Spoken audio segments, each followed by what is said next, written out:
हालो विधाता, इतने दिनों के साथ लिखल हालो विधाता, लिखल हालो विधाता।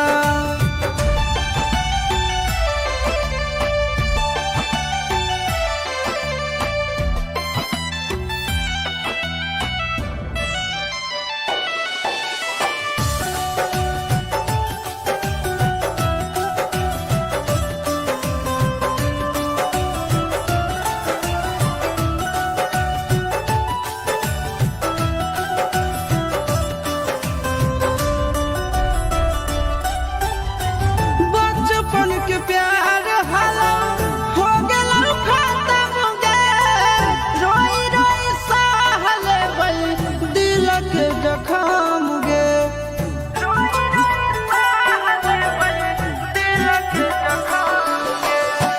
बचपन के प्यार हाला हो गेला खत्म गे, रोई रोई सहल गई दिल के जखम